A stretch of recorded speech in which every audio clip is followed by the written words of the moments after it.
estimated at between $70 and $100 billion every year. Bridging this gap will not happen through public borrowing alone. It requires innovative financial instruments, blended finance mechanisms, de-risking facilities like the one I have talked about, and strong public-private partnership capable of unlocking institutional capital at scale. But the broader challenge before us is continental. We must accelerate investment in transport corridors, in ports, rail systems, roads, aviation connectivity, and integrated logistics ecosystems capable of binding Africa together into one competitive economic space under the Africa Continental Free Trade Area. Because Africa cannot trade effectively with itself while its economies remain disconnected from one another. Connectivity is not merely about infrastructure. It is about competitiveness. It is about regional value chains. It is about food security, and it's about industrialization. And ultimately, it is about shared prosperity. Equally critical is the question of energy. That is why we must fundamentally restructure and strengthen Africa's financial architecture to mobilize the scale of capital required to finance this transformation on African terms. Excellencies, Africa possesses some of the greatest renewable energy potential anywhere in the world, from geothermal resources in the Rift Valley and on to immense opportunities in solar, wind, hydroelectric power, and green hydrogen across our continent. Africa, therefore, has a historic opportunity, not merely to participate in the global energy transition, but to help lead it. But for Africa, the energy transition must also be a development and an industrialization transition.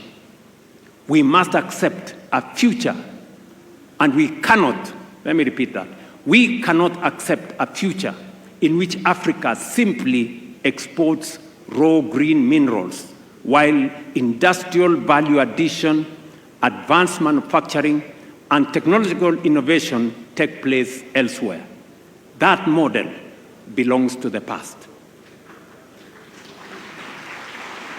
Africa must become a competitively industrial hub powered by clean energy, modern infrastructure, innovation, and strategic investment partnerships.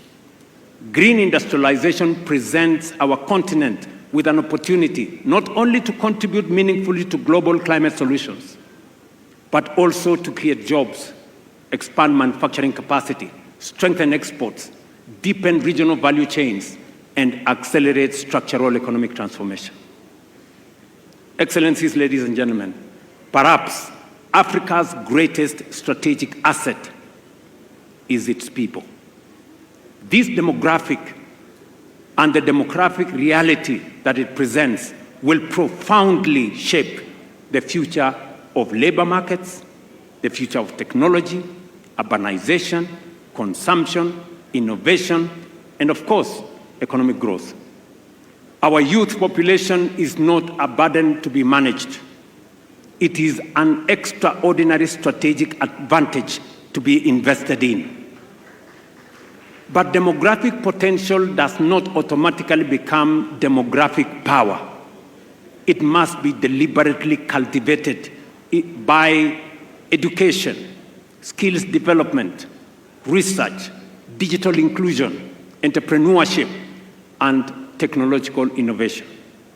We must equip Africa's young people, not merely to seek jobs, but to create enterprise, build technologies, drive industrial transformation, and lead the next frontier of artificial intelligence and digital innovation. And across our continent, this transformation is already underway. From Nairobi to Lagos, from Kigali to Cape Town, young Africans are redefining finance through fintech, transforming agriculture through technology, expanding digital commerce, building globally competitive startups, and creating solutions capable of shaping industries far beyond our borders. What they require is access. Access to quality education, access to digital infrastructure, access to affordable capital, access to markets, and of course, they will create the opportunities necessary. Ladies and gentlemen, none of these ambitions can be fully realized without peace, stability, and effective multilateral cooperation.